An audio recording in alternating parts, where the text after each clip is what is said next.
Undang jemaat bangkit berdiri.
Kebaktian memperingati kenaikan Tuhan Yesus ke surga pada pagi hari ini kita adakan di dalam nama Bapa dan Anak dan Roh Kudus.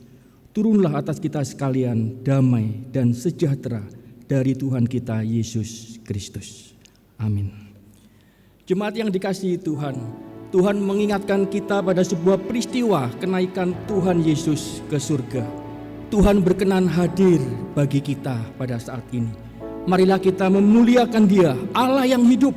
Mari kita akan memuji Dia, menggambarkan keagungan Dia, menggambarkan akan kebesaran Dia.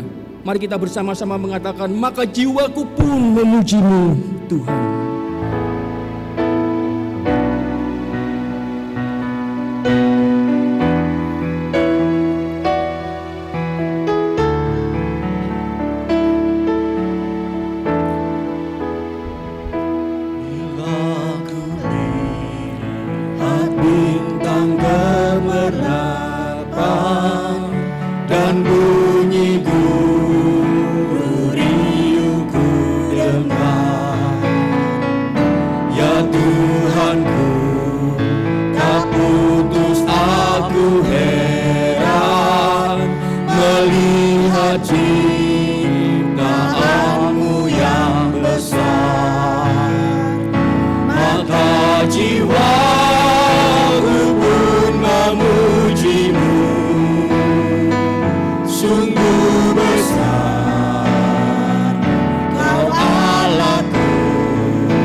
jiwaku pun memuji-Mu Tuhan.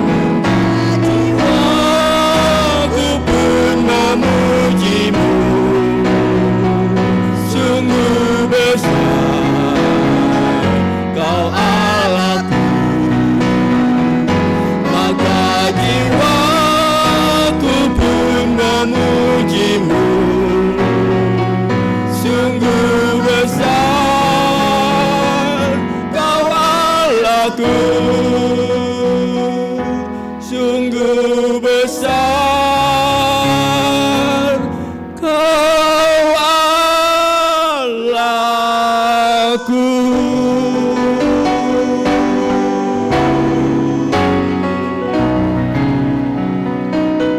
Mari kita berdoa. Tuhan, kami bersyukur kepada Engkau Tuhan, karena Engkau telah memanggil kami orang-orang berdosa untuk datang di hadirat Tuhan. Kami bersyukur karena darah-Mu telah menghancurkan hati kami, orang-orang berdosa, untuk bertobat dan datang ke hadirat Tuhan. Bapa, tolonglah kami, agar kami dapat menaklukkan diri kami di hadapan Tuhan, dan kami memusatkan pikiran kami hanya kepada Engkau Allah yang hidup. Tuhan, kami menyerahkan ibadah dalam memperingati kenaikan Tuhan Yesus ke surga pada saat ini kepada Engkau. Kiranya Engkau yang berkenan memimpinnya Tuhan, agar kemuliaan, pujian dan hormat hanya bagi Tuhan.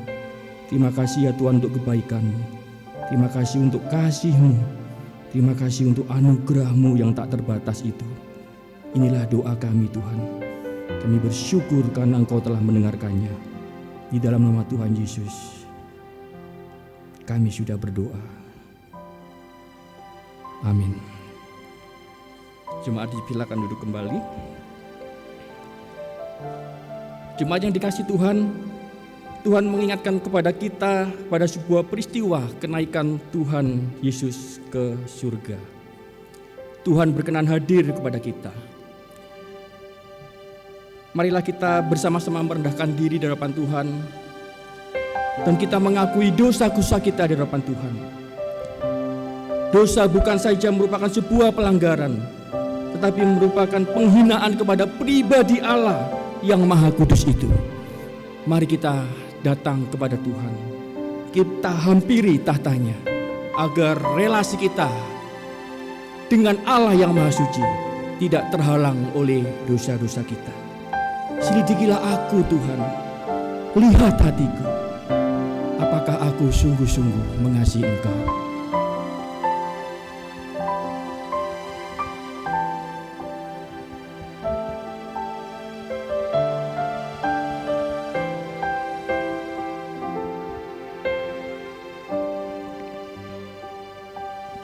Selidiki aku, lihat hatiku, apakah ku sungguh mengasihi-Mu, Yesus.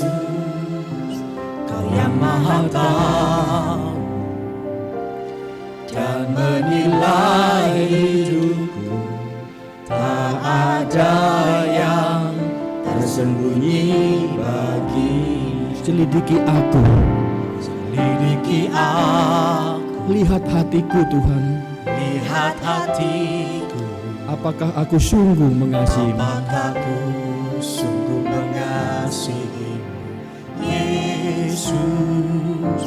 Kau yang Maha tahu dan menilai hidupku, tak ada yang tersembunyi bagimu.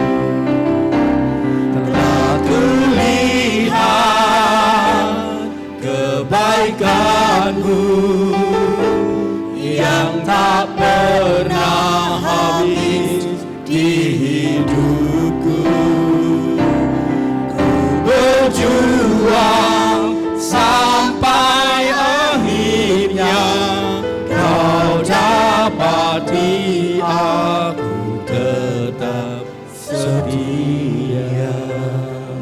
Selidiki aku, lihat hatiku. Selidiki aku, lihat hatiku,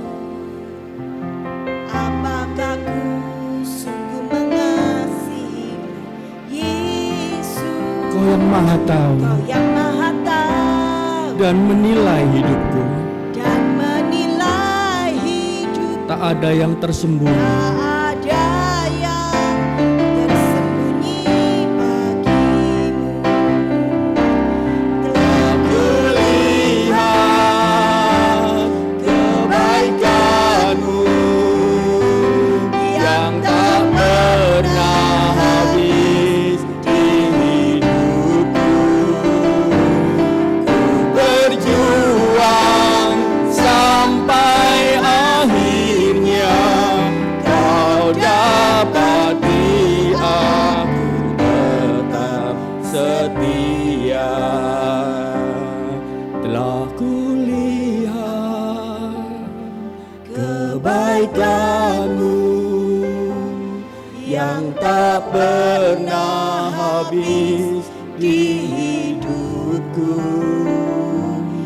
Ku berjuang sampai akhirnya Kau dapati aku tetap setia.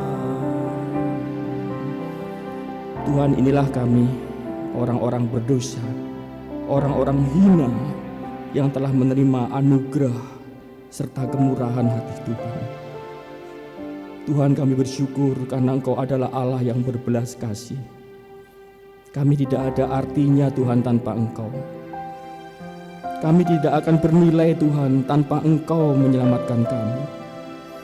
Sekalipun kami sadar bahwa kami telah diselamatkan oleh Tuhan, namun kadangkala kami mendukakan Engkau Tuhan melalui perbuatan-perbuatan kami.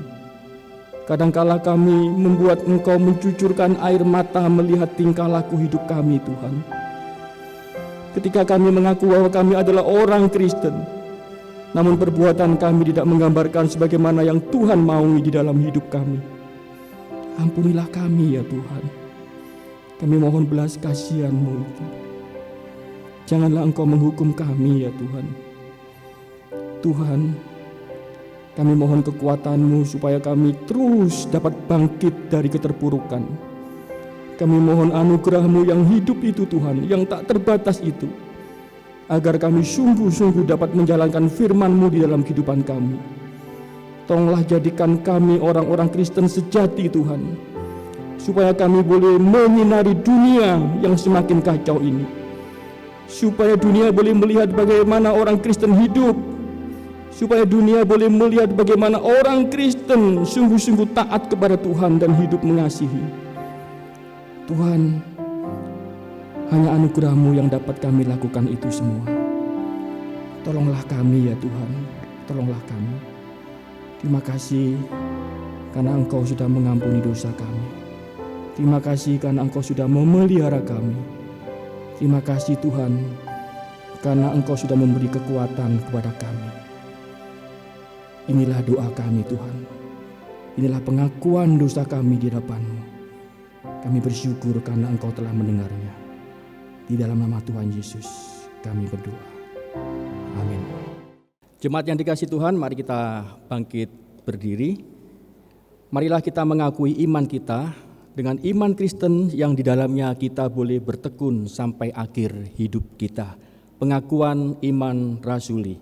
Aku percaya kepada Allah, Bapa yang Maha Kuasa, Khalik langit dan bumi, dan kepada Yesus Kristus anaknya yang tunggal Tuhan kita, yang dikandung dari Roh Kudus, lahir dari anak darah Maria, yang menderita sengsara di bawah pemerintahan Pontius Pilatus, disalibkan mati, dan dikuburkan, turun ke dalam kerajaan maut.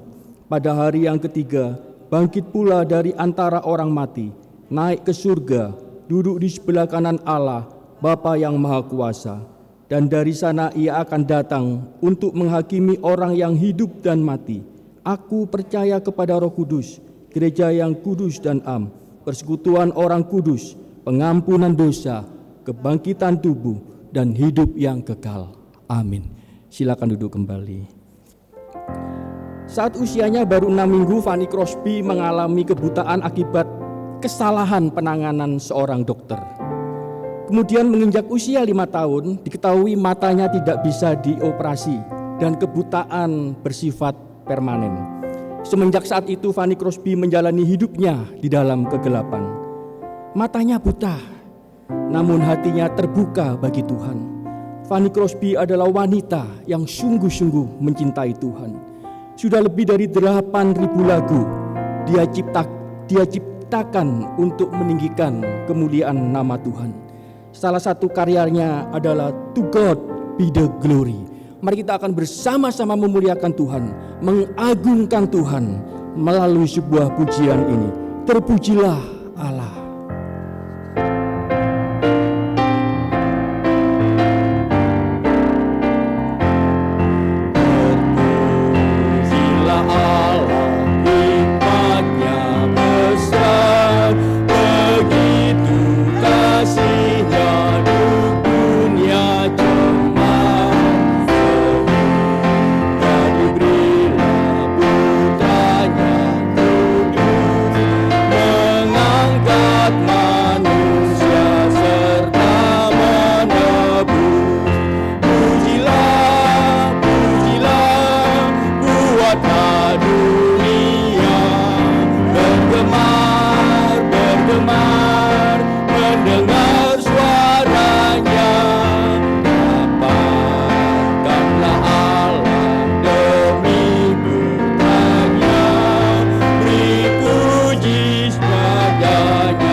Buatlah dunia bergemar.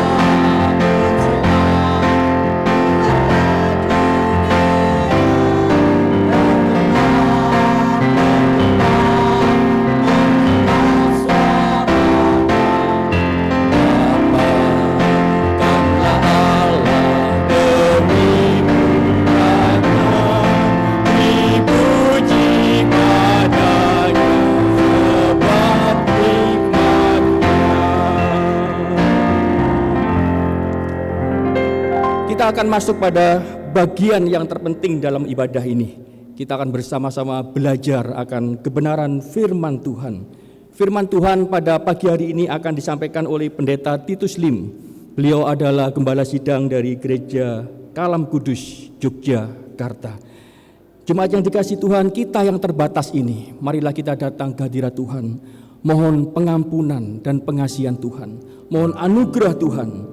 Karena hanya anugerah Tuhan sajalah yang memungkinkan kita untuk kita bisa mendengarkan firman Tuhan dan memahaminya dan melakukannya di dalam kehidupan kita. Mari kita bersama-sama mengatakan, "Kusiapkan hatiku Tuhan untuk mendengar firman-Mu saat ini.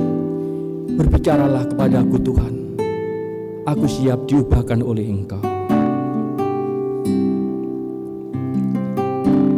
Kusiapkan hatiku Tuhan.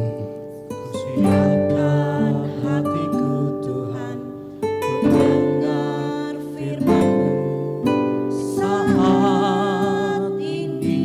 Ku sujud menyembah-Mu Tuhan.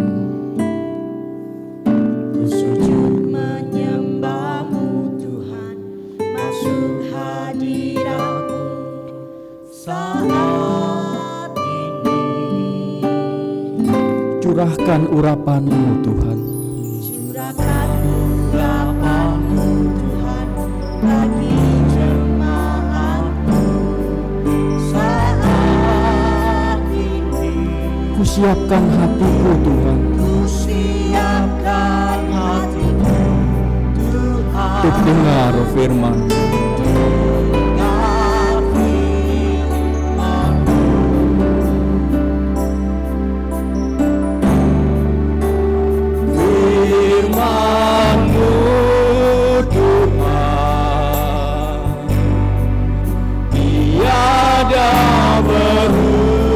Dahulu,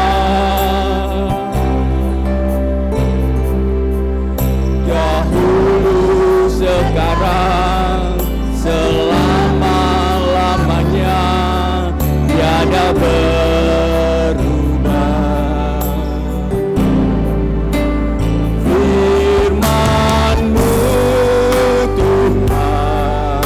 penolong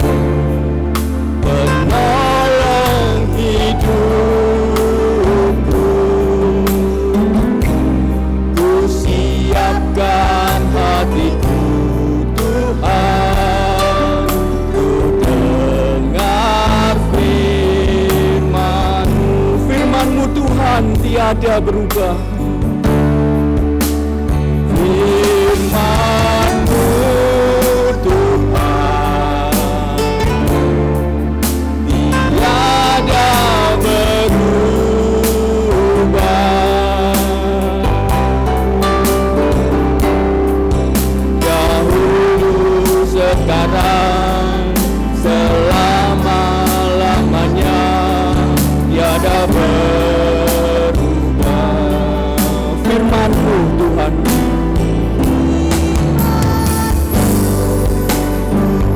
penolong hidupku.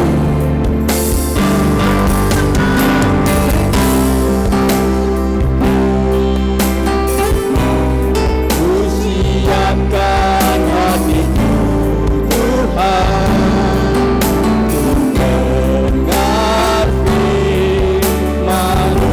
Ku siapkan hatiku Tuhan,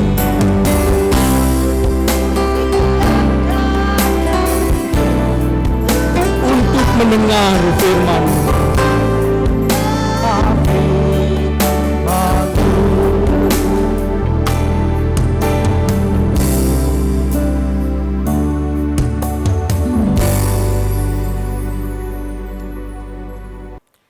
Shalom, jemaat yang dikasihi oleh Tuhan.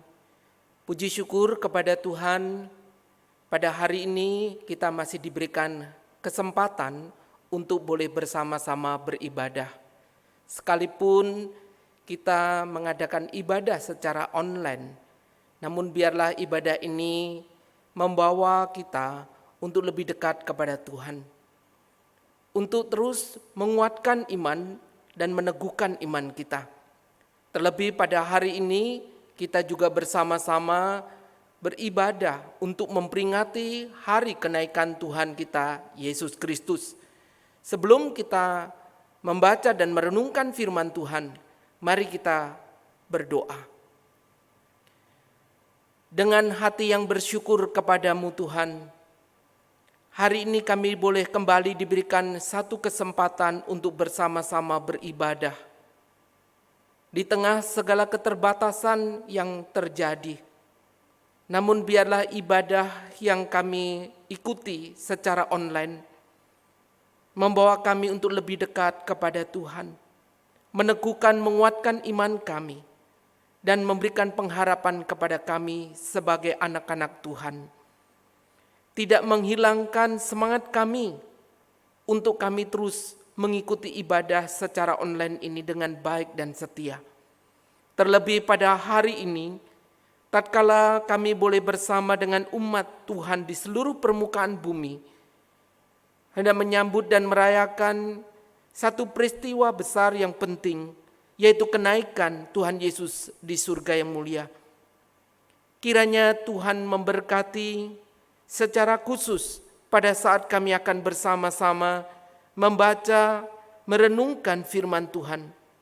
Kami berdoa kiranya Allah Roh Kudus yang berkenan hadir dan memberkati setiap kami. Sebab kami sadar akan keterbatasan akal budi pikiran kami, keterbatasan pemahaman kami. Biarlah kiranya melalui pertolongan Allah Roh Kudus, kami dimampukan untuk memahami dan mengerti apa yang menjadi pesan dari firman Tuhan. Lebih daripada itu, bukan hanya kami mengerti, tetapi juga kami lakukan di dalam kehidupan kami. Berkatilah setiap kami dimanapun kami hari ini berada, dan juga hamba-Mu di dalam segala keterbatasannya. Dengar doa kami ya Tuhan, yang kami naikkan demi nama Tuhan kami Yesus Kristus.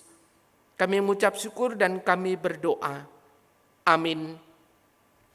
Firman Tuhan pada hari ini terambil dari kitab Kisah Para Rasul, pasalnya yang pertama, ayat yang ke-6, sampai dengan ayatnya yang ke-11. Kisah Para Rasul, pasal pertama, ayat yang ke-6, sampai dengan ayatnya yang ke-11. Saya akan membacakan bagi jemaat sekalian. Demikianlah firman Tuhan. Yesus terangkat ke surga.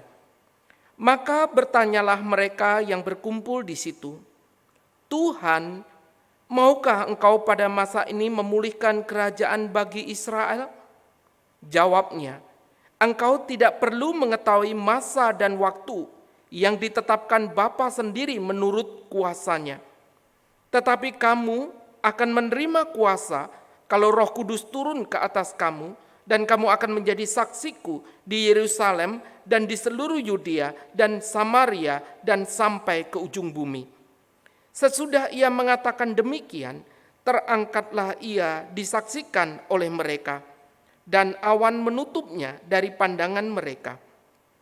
Ketika mereka sedang menatap ke langit waktu ia naik itu, tiba-tiba berdirilah dua orang yang berpakaian putih dekat mereka, dan berkata kepada mereka, "Hai orang-orang Galilea, mengapakah kamu berdiri melihat ke langit? Yesus ini yang terangkat ke surga meninggalkan kamu, akan datang kembali dengan cara yang sama seperti kamu melihat dia naik ke surga." Sampai sejauh ini pembacaan firman Tuhan. Selamat dan berbahagia bagi kita yang membaca, merenungkan, serta melakukan firman Tuhan di dalam kehidupan sehari-hari. Jemaat yang dikasihi oleh Tuhan, pada waktu berita serius tentang virus corona yang terjadi pada awalnya di Wuhan, lalu kemudian menyebar ke negara-negara lain.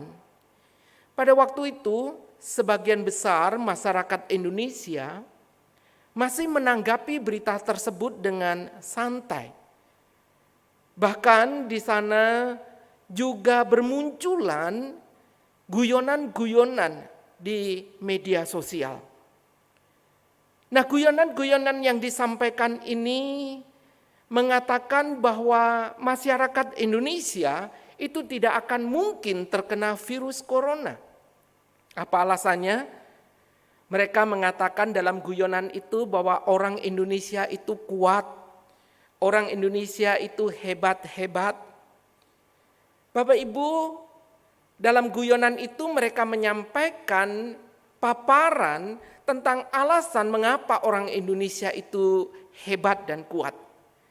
Tentu saja apa yang disampaikan ini hanyalah bersifat satir atau kalimat satir saja. Jadi bukan berdasarkan hal-hal yang ilmiah. Sebagai contoh Bapak Ibu, mereka mengatakan bahwa orang Indonesia, masyarakat Indonesia itu terbiasa kalau katakanlah makanan itu jatuh, kemudian belum 5 menit dipungutnya, lalu kemudian dimakan kembali.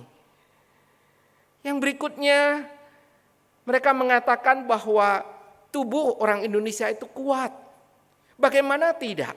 Bayangkan saja mereka terbiasa makan makanan yang mengandung seperti boraks, formalin, pewarna pakaian, lalu kemudian juga pengental semen, plastik. Semuanya itu seperti menjadi makanan campuran biasa saja dalam hidup mereka. Itu sebabnya tubuh mereka sudah tahan banting. Belum lagi kita juga sering menyaksikan katanya bahwa orang mencuci 100 sendok, 100 piring, 100 gelas hanya dengan 1 ember saja, dan itu dipakai untuk mencuci semuanya itu. Saudara, yang lain juga mengatakan bahwa orang Indonesia itu kuat karena jangankan cuman asap debu, mulai dari asap rokok, asap obat nyamuk, sampai kepada asap knalpot, itu pun dihirupnya.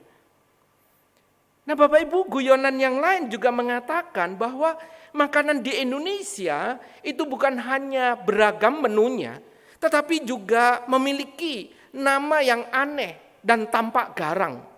Sebagai contoh, Bapak Ibu, di sana dikatakan ada rawon setan, mie setan, ceker setan, sambal setan. Rasanya semua makanan setan itu dimakannya. Sampai mungkin setan bertanya, lalu kami makan apa?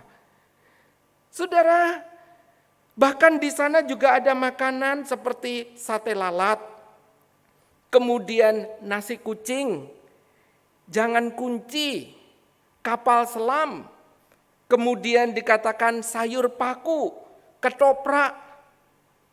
Lalu yang lain dikatakan masih ada oseng mercon, bahkan bakso granat. Saudara yang dikasihi oleh Tuhan, ditambah dengan camilan yang mereka makan. Saudara, camilannya pun adalah, bayangkan disebutkan, ada kuping gajah, ada lidah kucing, ada beton, ada ganjel rel, ada juga kue dolar. Bahkan kuku macan, sampai kepada istilah balung ketek. Saudara yang dikasihi Tuhan, bahkan kita melihat bahwa kenyataannya orang Indonesia makan itu mulai dari usus, paru-paru, jantung, sampai isi kepala, leher, brutu. Hanya satu yang tidak dimakan, bukan? Bulu dari binatang tersebut. Saudara yang dikasihi Tuhan, inilah guyonan-guyonan yang disampaikan, yang mengatakan membuat masyarakat Indonesia itu kuat. Namun pada waktu Bapak Presiden, yaitu Bapak Jokowi, menyampaikan secara resmi di Istana Negara pada hari Senin tanggal 2 Maret tentang ada masyarakat Indonesia yang terkena virus corona, yaitu seorang ibu yang berusia 64 tahun bersama dengan putrinya 31 tahun yang terinfeksi, tertular karena kontak dengan salah satu warga negara Jepang yang juga terinfeksi dengan virus corona. Barulah berita tentang virus corona ini menjadi sesuatu yang serius di tengah bangsa kita. Jemaat yang dikasihi oleh Tuhan, setelah bukan hanya berita yang tersebar, tetapi fakta tentang virus corona ini menjadi berita yang serius, menjadi berita yang kemudian disertai dengan fakta bahwa banyak sekali yang telah menjadi korban. Maka mulailah hari itu guyonan-guyonan tentang betapa kebalnya orang Indonesia terhadap virus ini mulai berhenti. Ini jelas karena masyarakat mulai menyadari bahwa keganasan virus corona ini cukup luar biasa. Korban sudah terlalu banyak. Bahkan di sana membuat orang-orang mulai tercelik betapa seriusnya penyakit ini atau virus ini, yang pada akhirnya orang mulai menyadari bahwa batas hidup dan mati itu begitu tipis. Dengan fakta inilah kemudian membuat masyarakat betul-betul bukan sadar akan bahaya virus ini, tetapi juga menimbulkan ketakutan. Jemaat yang dikasihi oleh Tuhan, ketakutan ini memang beralasan, tetapi belum lagi ditambah dengan berita-berita yang mengandung kebenaran, tetapi masih ada berita-berita hoax yang justru menimbulkan masyarakat Indonesia semakin takut. Baik ketakutan itu beralasan maupun ketakutan itu menjadi sesuatu yang berlebihan karena berita-berita yang tidak bisa dipertanggungjawabkan. Namun Bapak Ibu yang dikasihi oleh Tuhan, berbicara tentang ketakutan, ada salah satu buku inspirasi yang ditulis oleh Anthony de Mello. Buku tersebut berbicara atau bercerita tentang satu kali ada seorang musafir kafilah yang berjumpa dengan wabah yang tengah berjalan menuju ke Damaskus. Nah, di dalam perjumpaan ini, kafilah dengan wabah ini terjadilah pembicaraan. Satu kali si kafilah bertanya, "Hai wabah, mau kemana kamu?" Lalu si wabah berkata bahwa dia akan pergi ke Damaskus untuk merenggut 1000 nyawa. Jelas jawaban ini disampaikan dengan nada yang dingin. Kemudian si wabah melanjutkan perjalanan menuju ke Damaskus. Selang beberapa waktu kemudian kembalilah si wabah ini lalu berjumpa dengan kafilah tersebut. Lalu kafilah ini pada waktu berjumpa dia protes. Dia berkata, "Hai wabah, kenapa kamu merenggut nyawa 50.000 orang, bukan 1.000 nyawa seperti yang kamu katakan?" Saya mendengar apa yang disampaikan oleh kafilah ini, si wabah menjawab, "Oh tidak, saya betul-betul hanya merenggut nyawa 1.000, bukan 50.000. Lalu kafilah berkata, "Tapi kenapa ada 50.000 orang yang mati?" Saudara, si wabah kemudian menjawab bahwa dia betul hanya merenggut nyawa 1.000 orang. Lalu dia berkata yang 49.000 itu mati dengan sendirinya, mati karena ketakutan. Saudara yang dikasihi Tuhan, ini adalah sekedar anekdot. Tetapi di sana ada pesan moral yang ingin disampaikan kepada kita. Bahwa ketakutan itu bisa berdampak hal yang fatal. Ketakutan bisa menghancurkan seseorang. Bahkan Bapak Ibu ketika kita berbicara ketakutan atau takut, siapa di antara kita yang tidak pernah takut? Siapa yang tidak memiliki rasa takut? Rasa takut bisa menghinggapi siapa saja tanpa pandang bulu. Entah saudara orang berpendidikan atau orang yang kurang berpendidikan. Saudara orang kaya atau orang yang sederhana. Saudara orang tua ataupun anak-anak. Semuanya memiliki rasa takut meskipun dalam kadar yang berbeda. Dalam situasi dan keadaan yang berbeda. Tetapi rasa takut ini bisa mencekam seseorang sedemikian rupa sampai membuat orang betul-betul tidak berdaya. Membuat orang betul-betul tidak bisa melakukan apa-apa. Membuat seseorang betul-betul dirinya bisa hancur karena rasa takut ini. Jadi Bapak Ibu yang dikasihi oleh Tuhan, setiap kita memiliki rasa takut. Tetapi rasa takut ini bukan hanya menjadi bagian kita. Para murid pun juga pernah mengalami ketakutan. Mereka yang selama ini hidup bersama dengan Tuhan Yesus, di mana Tuhan Yesus menyertai, mendampingi, Lalu kemudian mereka bukan hanya disertai, tapi mata kepala mereka sendiri menyaksikan bagaimana Tuhan Yesus melakukan banyak mujizat. Bahkan bukan hanya melakukan untuk orang lain, para murid pun juga menikmati dan merasakan kuasa dan mujizat dari Tuhan Yesus sendiri. Tapi bayangkan Bapak Ibu Saudara yang dikasihi Tuhan, selang beberapa waktu, pada waktu Tuhan Yesus ditangkap, dianiaya, bahkan sampai mati di atas kayu salib.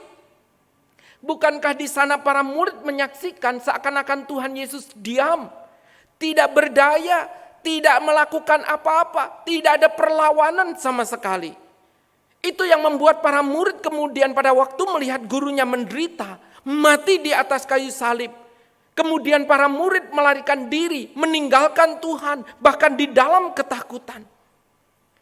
Saudara yang dikasihi oleh Tuhan, namun pada waktu Tuhan Yesus kemudian bangkit dari antara orang mati pada hari yang ketiga, kemudian dikatakan oleh Alkitab Tuhan menampakkan diri selama 40 hari. Dan di sana ketika Tuhan menampakkan diri, bukan hanya menampakkan diri, berbicara, tapi berdialog, bahkan makan bersama dengan mereka. Jelas ini adalah Tuhan ingin meneguhkan iman kembali para pengikutnya. Jelas di sini menjadi satu penghiburan bahwa Tuhannya adalah Tuhan yang hidup, Tuhan yang berkuasa atas kematian. Jelas di sini menjadi satu kebanggaan bagi para murid, menjadi satu kebahagiaan bahwa Tuhan Yesus yang dipercaya, yang diikutinya, yang selama ini kemudian mati dan bangkit kembali, menjadi satu kekuatan, pengharapan, penghiburan bagi para murid. Namun kisah Alkitab memberitahu kepada kita, pada saat-saat penampakan diri, pada akhirnya Tuhan Yesus pun kemudian menyampaikan kalimat-kalimat perpisahan kepada para muridnya. Jemaat yang dikasihi Tuhan, tentu hal ini membuat mereka kembali terkejut, bukan? Setelah Tuhan menampakkan diri bahwa Tuhan itu bangkit, Tuhan berkuasa, tapi kini Tuhan mengatakan bahwa akan pergi meninggalkan mereka kembali ke surga. Sudah bisa membayangkan yang selama ini mereka sudah punya pengharapan. Mereka yang selama ini sudah memikirkan bahwa Tuhan itu berkuasa, tapi kini Tuhan akan meninggalkan kembali. Saudara yang dikasihi Tuhan, jelas apa yang ada di pikiran mereka bukan hanya terkejut, tetapi mereka akan memikirkan kembali bagaimana mereka akan menjalani hari-hari mereka di dunia yang keras ini. Dunia yang menolak Tuhan Yesus, menolak para pengikutnya. Jelas di sini mereka juga takut ketika mereka nantinya akan berhadapan dengan para pemimpin agama. Berhadapan dengan Raja Herodes, berhadapan dengan Pilatus, berhadapan dengan orang-orang yang selama ini menentang, membenci, melawan Tuhan Yesus. Apa yang akan mereka lakukan, Bapak Ibu yang dikasihi oleh Tuhan? Bukankah mereka juga berpikir akan lebih baik kalau Tuhan yang sudah bangkit itu adalah Tuhan yang menyertai mereka, Tuhan yang bersama dengan mereka, Tuhan yang kemudian akan mendampingi hidup mereka. Bahkan seperti yang dikatakan dalam ayat yang ke-6, kalau memungkinkan Tuhan membangun kembali kerajaan di dunia ini, di mana Tuhan Yesus menjadi raja, Tuhan akan menghancurkan semua para musuhnya. Tuhan akan menjadi penguasa di dunia ini. Itu yang ada di benak dan pikiran para murid ketika melihat Tuhan kenapa harus naik ke surga. Jemaat, pertanyaan yang sama mungkin juga ada di dalam benak kita. Kalau begitu kenapa Tuhan yang sudah bangkit itu harus naik ke surga? Mengapa Tuhan harus meninggalkan murid-muridnya, meninggalkan kita? Saudara, mungkin itu yang ada di pikiran kita juga. Bukankah lebih baik kalau Tuhan Yesus itu tinggal di dalam dunia ini, dia akan menyertai orang-orang percaya dan di situ akan banyak orang percaya dan mengikut Tuhan Yesus. Di sana para pengikutnya akan menjadi damai, memiliki sukacita, memiliki kebahagiaan oleh karena mereka bersama dengan Tuhan yang berkuasa itu. Dan dengan kata lain kita bisa katakan bahwa Tuhan bisa menjadi backing hidup mereka. Mereka bisa mengandalkan Tuhan. Mereka bisa berpaut kepada Tuhan karena Tuhan yang diikutinya adalah Tuhan yang berkuasa. Bukankah dengan naik ke surga justru Tuhan akan dilupakan oleh para pengikutnya? Saudara, ada begitu banyak pertanyaan dalam diri para murid dan juga mungkin kita. Kenapa Tuhan mesti naik ke surga? Tapi Bapak Ibu yang dikasih oleh Tuhan, kenaikan Tuhan Yesus ke surga merupakan peristiwa yang sangat penting dari seluruh rangkaian karya keselamatan Allah. Mulai dari kelahiran, kematian, sampai kebangkitannya. Dan di sini kita melihat kelahiran Tuhan Yesus di dalam dunia ini tidak akan pernah ada gunanya kalau Tuhan yang lahir ini tidak pernah mati di atas kayu salib. Tetapi Tuhan yang mati di atas kayu salib dan turun ke dalam dunia orang mati tidak akan pernah ada gunanya kalau Tuhan yang mati ini tidak pernah bangkit. Tetapi Tuhan yang bangkit juga tidak akan pernah ada gunanya kalau kemudian Tuhan tidak naik ke surga. Saudara, bukan hanya naik ke surga, tapi ketika naik ke surga, Dia pun berjanji akan datang menjemput orang-orang percaya. Jadi kebangkitan Tuhan Yesus, kenaikannya ke surga, merupakan satu rangkaian karya keselamatan yang begitu penting. Bahkan kenaikan ke surga menunjukkan bagaimana kuasa kemuliaan dari Tuhan Yesus itu sendiri. Jemaat yang dikasih oleh Tuhan, jadi apa relevansi dari kenaikan Tuhan Yesus bagi mereka dan bagi kita?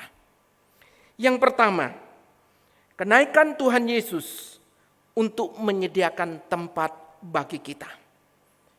Kenaikan Tuhan Yesus adalah untuk menyediakan tempat bagi kita. Hal ini dinyatakan di dalam kitab Injil Yohanes pasalnya yang ke-14.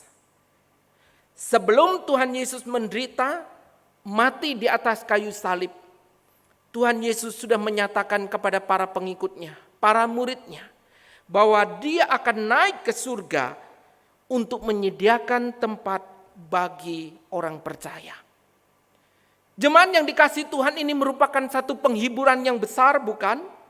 Tuhan Yesus bukan hanya menebus orang percaya, tapi Tuhan juga menyediakan satu tempat bagi orang percaya tatkala nantinya Tuhan menjemput kembali ke surga yang mulia. Sudah, ini adalah satu pengharapan yang besar bagi kita orang percaya. Tuhan Yesus yang datang ke dalam dunia adalah Tuhan yang datang dari surga yang mulia. Sehingga pada waktu Dia datang dan kemudian kembali ke surga, Dialah yang tahu jalan menuju ke surga itu. Dia itu sebabnya Tuhan berkata, "Akulah jalan, akulah kebenaran, dan akulah hidup itu."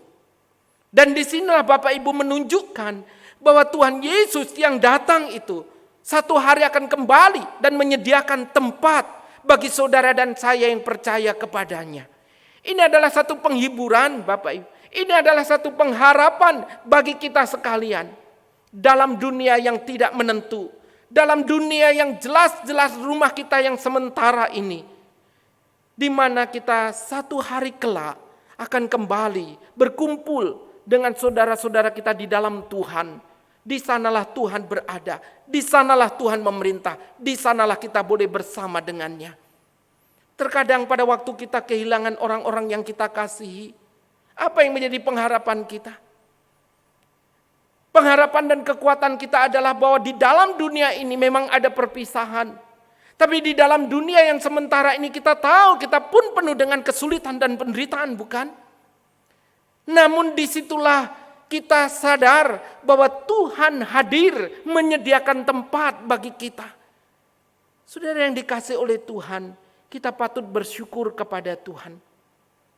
Beberapa waktu ini kita pun menyaksikan bagaimana tahun ini menjadi sesuatu yang berbeda.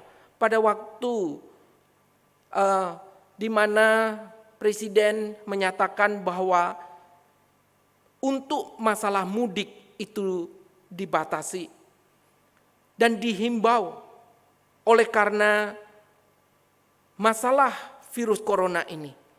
Itu sebabnya diharapkan untuk menahan diri tidak mudik. Bapak Ibu Saudara yang dikasihi oleh Tuhan, ini menjadi tradisi tahunan di tengah-tengah bangsa kita, bukan?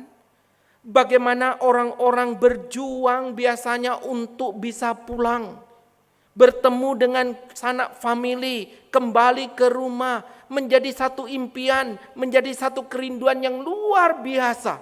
Sampai orang rela berdesak-desaan, rela berjuang menempuh perjalanan yang sangat jauh, bahkan terkadang membahayakan, demi dan untuk bisa pulang berkumpul dengan keluarga. Saudara, lebih daripada itu, kita orang-orang percaya, rumah kita bukan di dunia ini. Rumah kita adalah bersama dengan Tuhan di surga yang mulia. Bukankah harusnya di tengah perjuangan hidup, di tengah kerasnya hidup di dunia ini, di tengah hidup yang terkadang tidak berpengharapan ini, kita patut bersyukur kepada Tuhan. Kita punya rumah yang harusnya itulah rumah yang kita rindukan.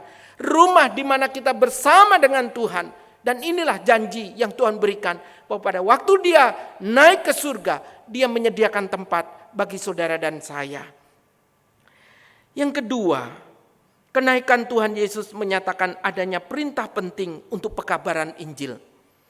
Kenaikan Tuhan Yesus menyatakan adanya perintah penting untuk pekabaran Injil. Sebelum Tuhan Yesus terangkat ke surga, Tuhan Yesus memberikan pesan kepada murid-muridnya. Di dalam Injil Markus pasal 16 ayat 15. Di sana dikatakan, lalu Ia berkata kepada mereka, pergilah ke seluruh dunia, beritakanlah Injil kepada segala makhluk. Lalu kemudian Matius pasal 28 ayatnya yang ke-19. Karena itu pergilah, jadikanlah semua bangsa muridku dan baptislah mereka dalam nama Bapa dan Anak dan Roh Kudus. Lalu dalam Kisah Para Rasul pasal pertama ayat yang ke-8. Tetapi kamu akan menerima kuasa kalau Roh Kudus turun ke atas kamu, dan kamu akan menjadi saksiku di Yerusalem dan di seluruh Yudea dan Samaria dan sampai ke ujung bumi. Saudara, ini merupakan kutipan-kutipan firman Tuhan berkaitan apa yang Tuhan Yesus sampaikan sebelum Tuhan Yesus naik ke surga. Ini berarti ada satu tugas, perintah, amanat yang Tuhan sampaikan kepada para pengikutnya sebelum Tuhan Yesus meninggalkan mereka. Dengan kata lain, perintah ini adalah sebuah keharusan, bukan pilihan boleh atau tidak boleh. Perintah ini merupakan satu hal yang harus dikerjakan oleh para pengikutnya, oleh orang-orang yang percaya kepada Tuhan Yesus. Jadi di sini bukan sekedar pilihan, tapi merupakan keharusan untuk memberitakan kabar baik. Nah, Bapak Ibu, apakah hal tersebut sudah menjadi bagian yang menguasai, yang menjadi gaya hidup, yang menjiwai hidup kita? Tatkala kita boleh mengenal dan percaya kepada Tuhan Yesus, Tuhan dan Juru Selamat kita secara pribadi. Sudah berapa lama kita menjadi orang percaya? Sudah berapa lama kita menjadi orang Kristen? Tapi pernahkah dalam perjalanan hidup kita menjadi orang percaya, kita pernah berkata seperti Rasul Paulus, celakalah aku kalau aku tidak memberitakan Injil. Bapak Ibu, saya percaya kalau hidup di dalam kehidupan kita sebagai orang percaya, kita merasakan kasih, pertolongan, keselamatan, anugerah dari Tuhan, maka di sana kita tidak akan tinggal diam. Mulut kita tidak akan pernah tahan untuk tidak mengatakan kabar baik kepada orang-orang di sekitar kita. Pernahkah kita berkata, celakalah aku kalau aku tidak memberitakan Injil itu? Bapak Ibu Saudara yang dikasihi oleh Tuhan, sangat ironi bukan? Seringkali orang Kristen lelah, gereja lelah, bukan karena memberitakan Injil, bukan karena rajin mengabarkan kabar baik. Gereja dan orang Kristen seringkali lelah karena bertikai. Seringkali di sana banyak mengkritik sana sini, berbicara tentang gosip, berbicara tentang keburukan orang lain. Tetapi di situ orang Kristen tidak memberitakan kabar baik. Orang Kristen berdiam diri untuk kabar baik. Saudara yang dikasihi oleh Tuhan, sampai kapan? Tidak pandang bulu berapa lama saudara menjadi orang percaya.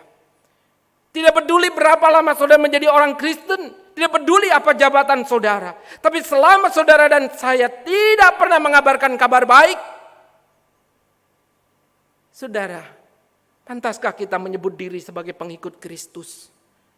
Yang jelas-jelas dia memberitakan perintah kepada saudara dan saya untuk mengabarkan kabar baik itu. Tapi berapa banyak kita sudah mengabarkan kabar baik itu? Saudara, Bapak John Stott sebagai seorang hamba Tuhan dan penulis buku teologi, di sana beliau pernah berkata, dalam banyak hal gereja itu bukanlah tempat yang sunyi. Dentuman alat-alat musik menggema di ruang ibadah. Suara-suara pujian memenuhi ruang ibadah. Bahkan di sana dikatakan khotbah yang berapi-api juga menggema di dalam ruang ibadah. Bahkan sampai canda tawa itu masih berlanjut di tempat parkir.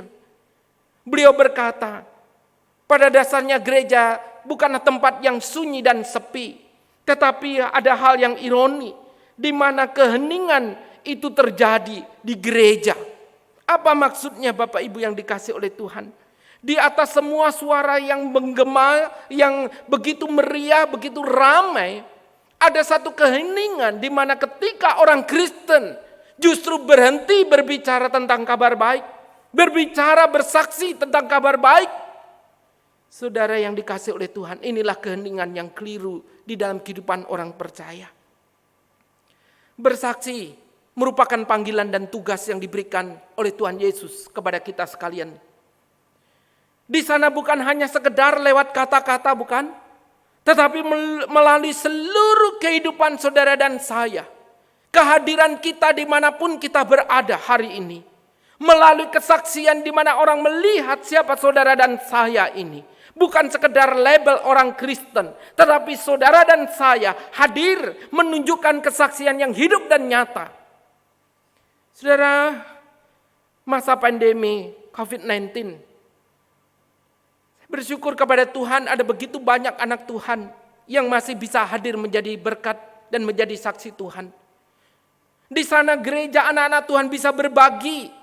Mereka meringankan penderitaan orang di sekitar, berbagi kepada orang-orang di luar gereja. Di sana gereja hadir untuk menjadi berkat di tengah kondisi yang sulit. Anak Tuhan hadir tatkala banyak orang yang tidak lagi berpengharapan. Di sana orang hadir tatkala dunia terasa begitu gelap. Di sana orang Kristen hadir tatkala banyak orang yang menangis. Di sana orang Kristen hadir untuk membagikan kehidupan di mana banyak orang yang hari ini telah kehilangan pengharapan. Di mana saudara dan saya hari ini menjadi saksi Tuhan. Jemaat yang dikasihi oleh Tuhan. Mari kita memikirkan kembali apa yang telah kita lakukan selama ini sebagai orang percaya. Apakah kita hadir menjadi berkat? Ataukah sebaliknya, justru kitalah yang menjadi batu sandungan untuk orang melihat Kristus. Untuk melihat Kristus hidup nyata dalam diri kita. Karena perilaku kita yang buruk, hidup kita yang tidak berkenan. Atau sebaliknya, orang melihat di dalam kehidupan saudara dan saya berkata, betul di sanalah Kristus itu nyata. Mari Bapak Ibu yang dikasihi oleh Tuhan, mengabarkan Injil melalui perkataan dan perbuatan dan seluruh kehidupan kita, dimanapun kita berada, di tempat kerja, di rumah, di lingkungan, di masyarakat, dimanapun Tuhan hari ini tempatkan. Jadilah berkat Tuhan, jadilah saksi Tuhan. Yang ketiga, kenaikan Tuhan Yesus menyatakan janji penyertaan Allah. Kenaikan Tuhan Yesus menyatakan janji penyertaan Allah. Saudara yang dikasihi Tuhan, pada satu hari kami sekeluarga mengambil cuti. Dan pada waktu kami cuti, kami pergi ke satu tempat wisata. Dan di tempat wisata itu anak kami pengen sekali, penasaran pengen masuk ke wahana rumah misteri. Nah Bapak Ibu Saudara yang dikasihi oleh Tuhan, kami ini datang terlalu pagi, jadi pengunjung pun masih sepi. Tapi kami kemudian menuju ke wahana di rumah misteri tersebut. Jadi pada waktu masuk rumah misteri itu, saya ingat hari itu kami berempat yang masuk. Di depan itu ada anak saya. Yang kedua adalah petugas dari wahana ini, ada seorang mbak-mbak yang juga ikut mendampingi masuk. Lalu kemudian istri saya dan yang paling belakang itu adalah saya. Saudara, pada waktu masuk sepertinya suasana ya seperti yang kita tahu, karena ini wahana rumah misteri, ya dibuat suasana musik itu tampak menyeramkan. Tapi ketika kami menyusuri jalanan itu, makin masuk ke dalam, Bapak Ibu, ada satu tempat di mana ketika papan itu diinjak oleh orang yang berjalan yang terakhir, maka di situ ada sebuah peti, ya seperti peti mati begitu, lalu kemudian dia bisa terbuka. Bukan hanya terbuka, tetapi juga yang di dalam peti itu keluar dan diiringi musik yang mengejutkan. Apa yang terjadi? Ketika papan itu saya injak, karena saya yang bagian terakhir, betul-betul kemudian peti itu terbuka, dan kemudian muncul dalam peti itu dan diiringi suara musik mengejutkan. Sudah anak saya yang terkejut itu teriak histeris. Nah, karena dia teriak berbalik arah lalu lari, si mbak yang penjaga wahana ini pun akhirnya ikut teriak dan kemudian ikut lari. Dan di belakangnya diikuti istri saya dan saya pun juga ikut lari keluar. Saudara yang dikasihi oleh Tuhan, pada waktu kami berempat lari sampai di luar, setelah di pintu keluar kami tertawa. Saudara, antara terkejut, takut, semua bercampur menjadi satu. Dan lebih geli lagi anak kami juga bertanya, kenapa papi mami ikut lari? Apakah karena papi mami takut? Saudara, saya sulit menjawab. Jujur saya pun ikut terkejut. Jujur pada waktu itu karena takut juga semua lari, saya ikut lari saudara. Padahal mungkin anak saya berpikir kalaupun dia lari, papi mami tetap ada di sana. Papi mami bisa tetap mendampingi. Tapi itulah kami para orang tua. Bapak Ibu, kami juga merasakan hari itu kami ikut lari, kami ikut keluar. Sebetulnya anak kami itu bukanlah anak yang penakut. Dia itu memang gampang terkejut dan kalau sudah terkejut itu ekspresinya seperti itu tadi. Makanya kalau dia ikut permainan peta umpet, dia paling duluan tertangkap. Karena seringkali setelah temannya yang bertugas itu lalu mencari teman-temannya yang bersembunyi, anak saya selalu ginjalan di sana. Dia selalu ketakutan, lalu malah muncul duluan. Ya, karena memang dia itu paling mudah terkejut. Tetapi poin saya di sana Bapak Ibu, pendampingan penyertaan kami ini tidak menjadi jaminan untuk anak kami. Siapa yang ingin saya sampaikan? Pada waktu Tuhan Yesus naik ke surga, Tuhan juga tahu bagaimana situasi dan kondisi para pengikutnya. Itu sebabnya sebelum Tuhan Yesus naik ke surga, ketika perintah untuk mengabarkan Injil itu diberikan kepada murid, di dalam kemahatauan Tuhan, jelas di sana Tuhan tahu kegentaran para murid, tahu ketakutan para murid. Itu sebabnya di sini kita melihat bahwa Tuhan berjanji untuk menyertai mereka. Tuhan berjanji untuk bukan hanya menyertai saat itu, tetapi dikatakan sampai kepada kesudahan zaman.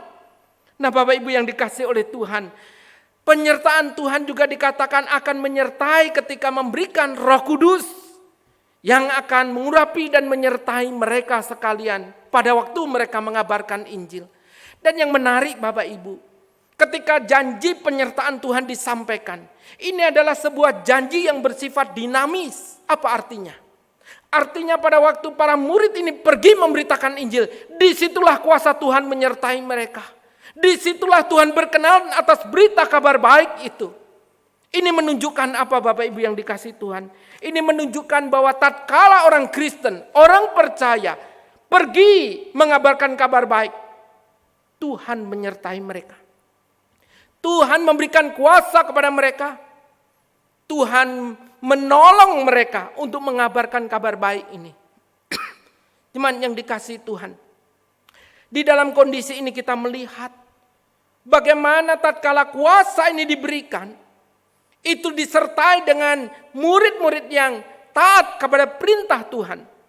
Bukan sebaliknya.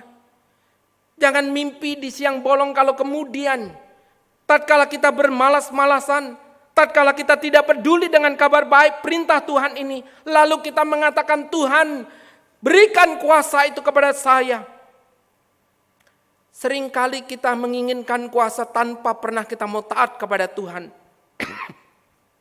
Tapi kita diingatkan Bapak Ibu yang dikasihi oleh Tuhan, bagaimana kuasa Tuhan ini membuat orang-orang yang dulu hanya sekelompok kecil, yang kemudian mereka mampu mengubah dunia ini. Mereka yang mampu memberitakan Injil kemanapun mereka berada. Membuat orang-orang yang dulu memberontak melawan Tuhan, akhirnya mereka bertobat dan percaya kepada Tuhan Yesus. Jemaat yang dikasihi Tuhan, kita melihat pada akhirnya penyertaan Tuhan itu bukan hanya terjadi pada waktu itu. Bahkan sepanjang perjalanan kehidupan orang percaya, perjalanan gereja sampai dengan hari ini, kuasa Tuhan itu nyata. Menyertai orang percaya, menyertai gerejanya. Di tengah pergolakan, penolakan, tantangan, tapi gereja orang percaya tetap ada. Bahkan di sana kita melihat semakin banyak orang yang mengenal dan percaya kepada Tuhan Yesus. Jemaat yang dikasihi oleh Tuhan, satu kali kami pergi ke Surabaya. Seingat saya, kalau pergi ke Surabaya, ada dua hal yang terjadi. Yang pertama, sering salah jalan.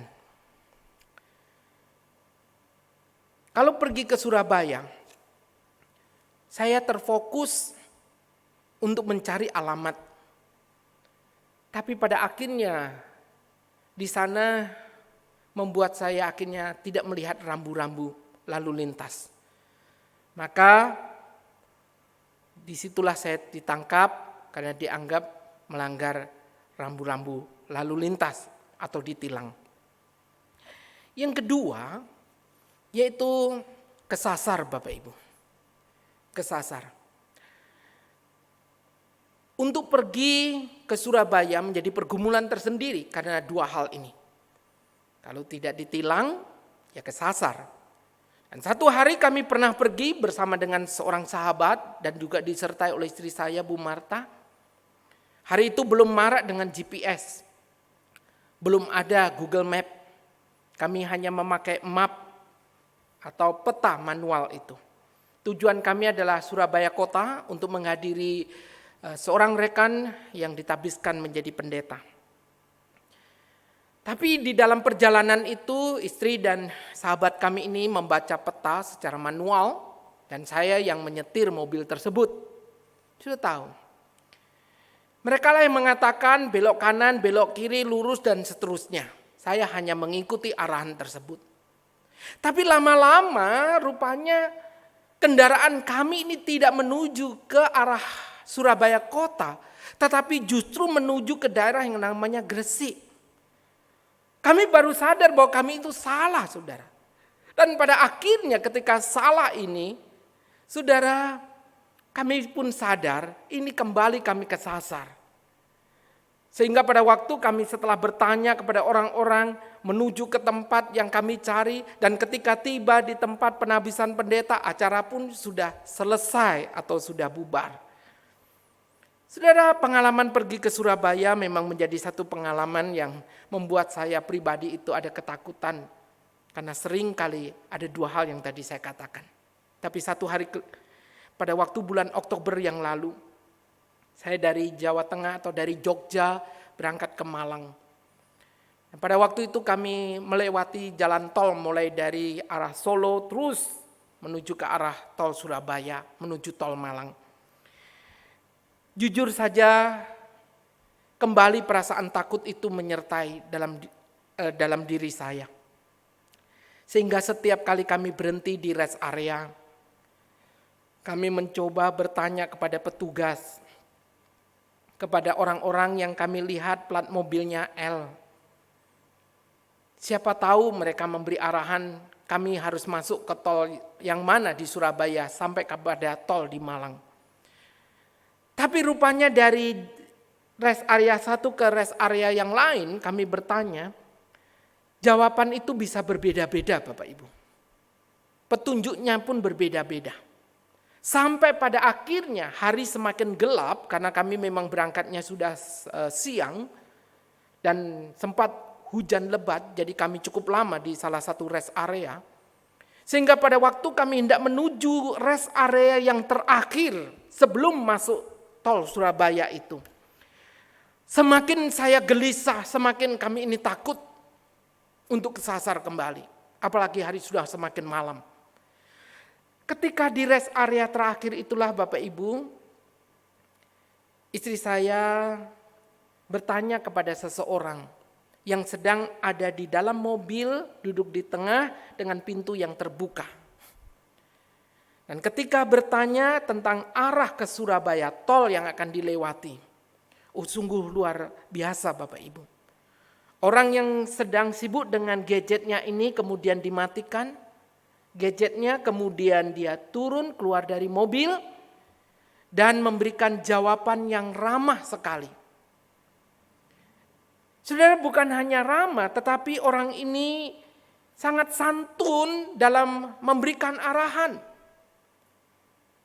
Dan beliau pun mengakui bahwa sesungguhnya beliau bukan asli orang Surabaya.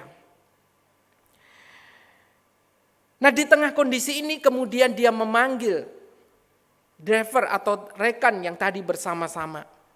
Dan yang mengejutkan adalah rekannya ini ketika bertemu dengan orang yang sedang berbicara dengan Bu Marta ini lalu mengatakan, "Siap komandan, siap komandan."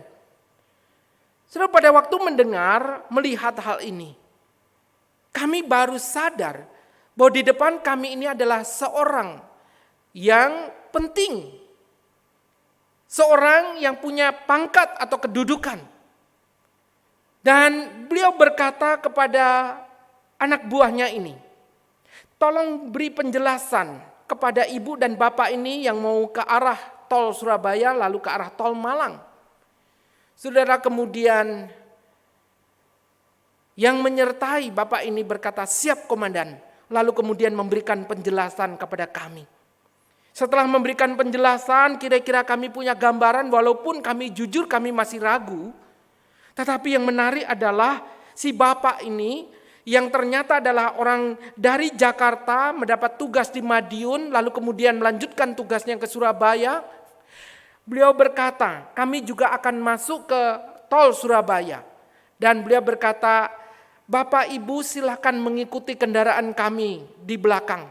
Kami akan pandu sampai Bapak Ibu menemukan tol untuk menuju ke Malang."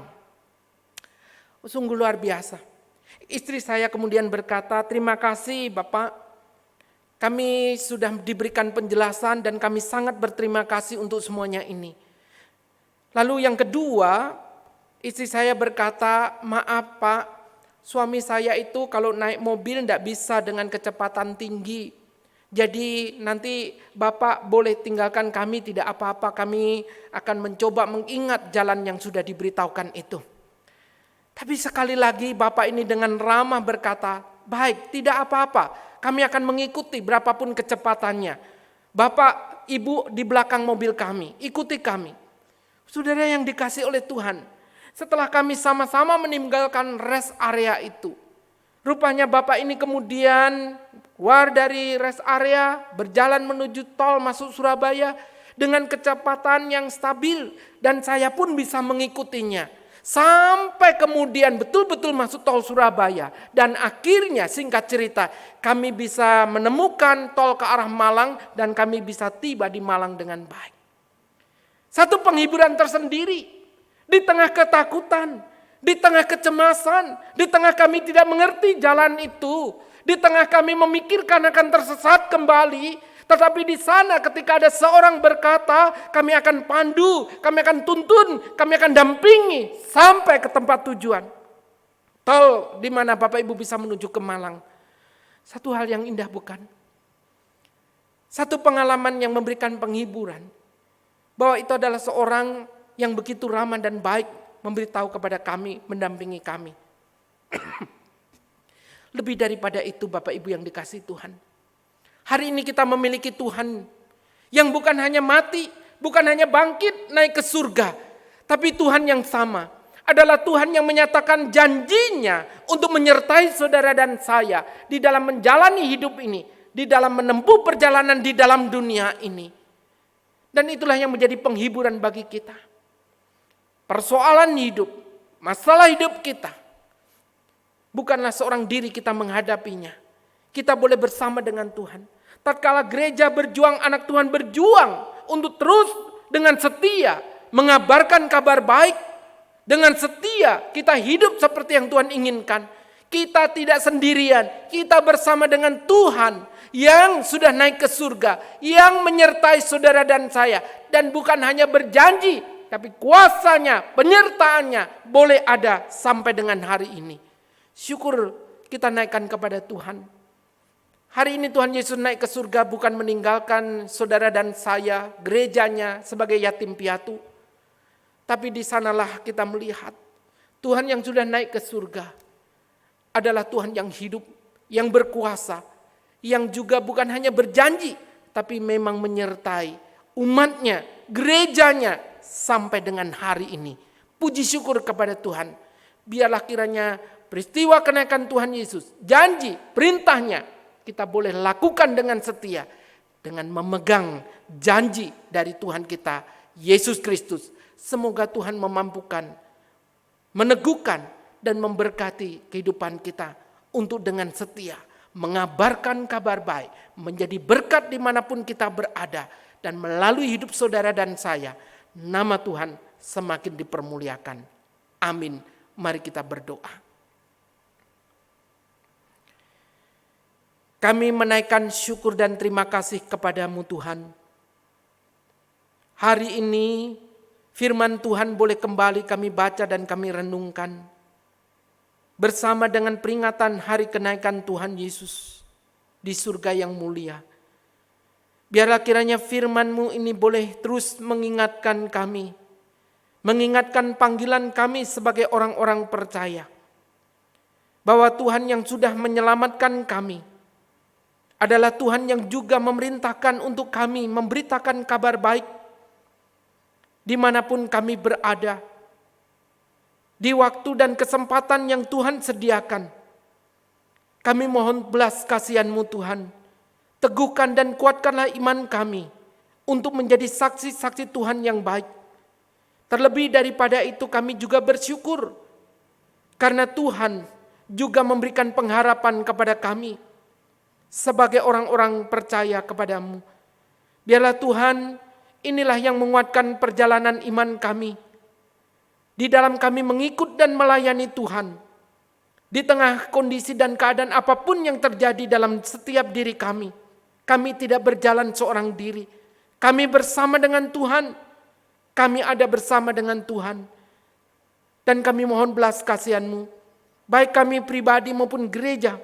Tuhan, biarlah kami terus dengan setia melakukan apa yang menjadi tugas dan tanggung jawab kami. Dan kami percaya kuat kuasa-Mu lah yang akan menyertai kami. Dan kami percaya Tuhan, Engkau yang akan menolong kami dengan kuat kuasa dari pertolongan Allah Roh Kudus. Terpujilah nama-Mu Tuhan.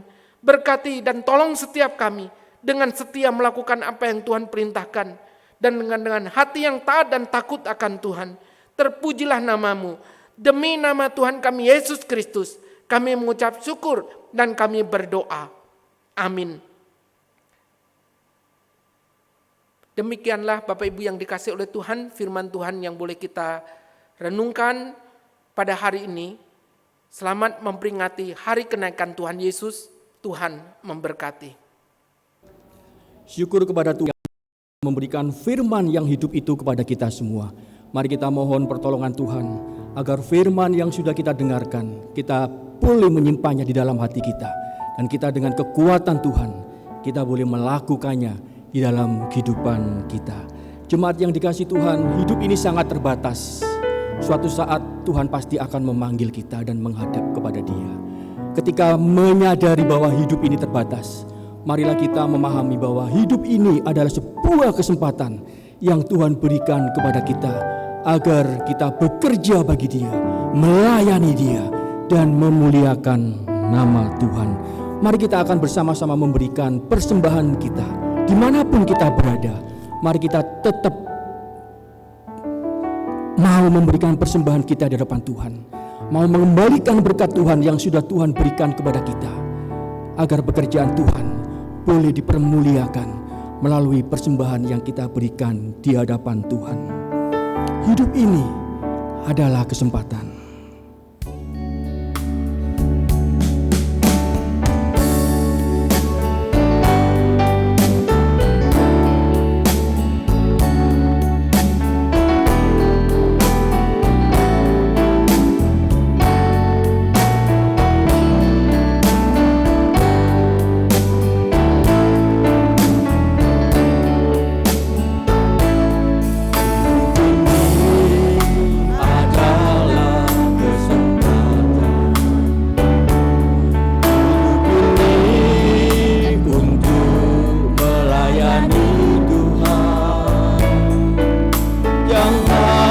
Sia-siakan waktu yang Tuhan beri.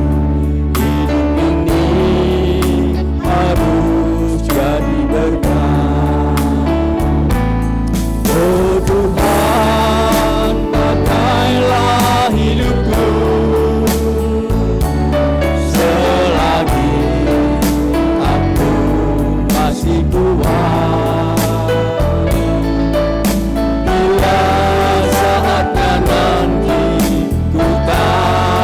Daya lagi, hidup ini sudah jadi berkat.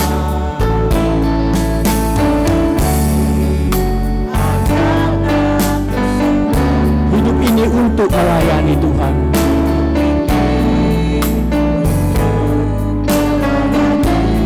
Jangan sia-siakan waktu yang Tuhan beri.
Mari kita masuk di dalam doa.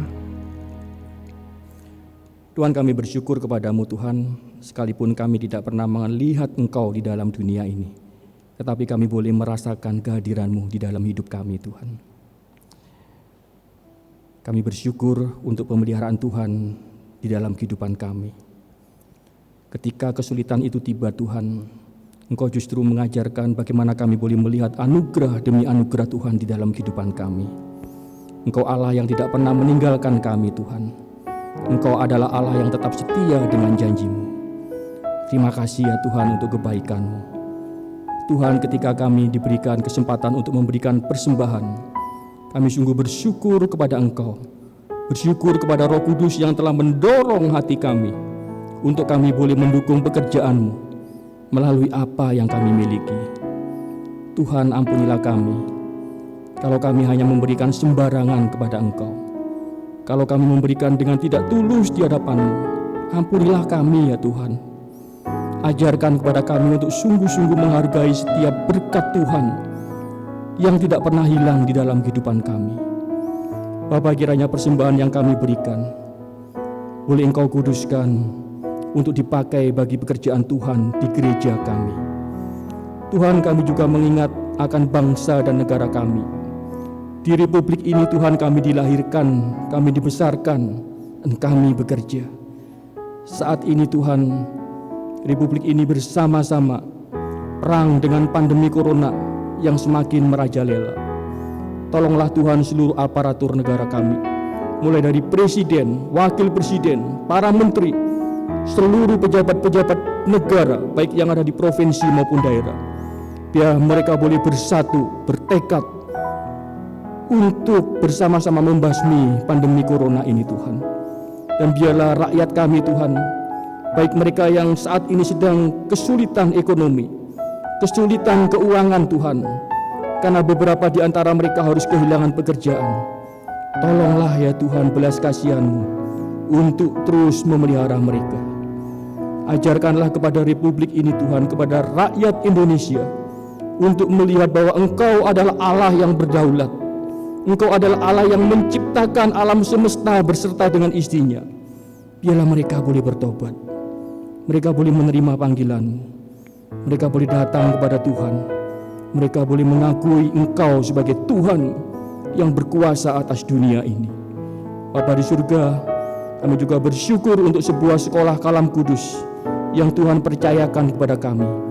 Terima kasih ya Tuhan, karena melalui pendidikan ini kami boleh belajar dan mengajar bagaimana anak-anak Tuhan tidak hanya dididik untuk mengerti ilmu pengetahuan, tetapi mereka juga boleh dididik sesuai dengan ajaran iman Kristen yang benar, sehingga mereka sejak kecil boleh terus bertumbuh mengenal akan Allah, mengasihi Tuhan, dan pada akhirnya mereka mau hidup bagi Tuhan. Terima kasih ya Tuhan, terima kasih. Inilah seluruh doa syafaat kami Tuhan, yang sudah kami panjatkan kehadirat Tuhan. Dan terima kasih Tuhan, karena Engkau telah mendengarnya. Di dalam nama Tuhan Yesus, kami bersyukur dan kami berdoa. Jemaat yang dikasihi Tuhan, tetap berdiri. Mari kita akan mengakhiri ibadah kita dengan menerima berkat Tuhan. Setelah kita bersama-sama mengakhiri ibadah kita dengan ucapan syukur, puji Allah sumber berkat, puji Dia semua ciptaannya.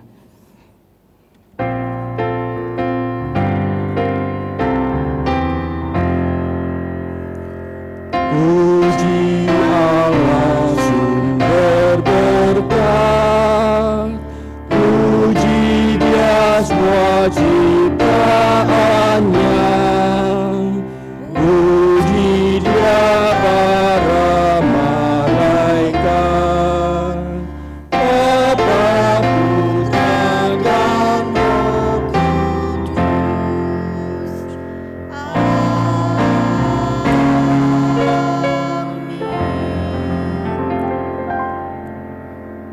Bapak Ibu Saudara yang dikasihi oleh Tuhan, di akhir ibadah ini marilah kita mengarahkan hati kita kepada Tuhan dan kita menerima berkat yang daripada Tuhan.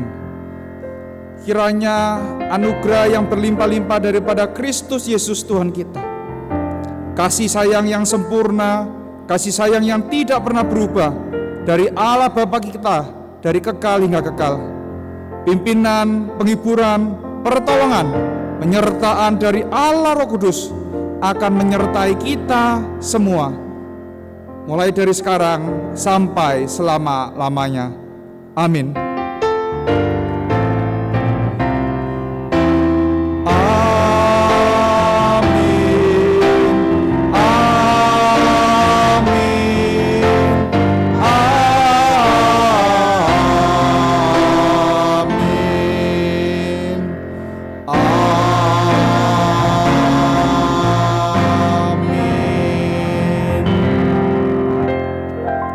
Silakan duduk Bapak Ibu, silakan mengambil saat teduh. Ibadah selesai, selamat memperingati kenaikan Tuhan Yesus. Tuhan memberkati kita semua.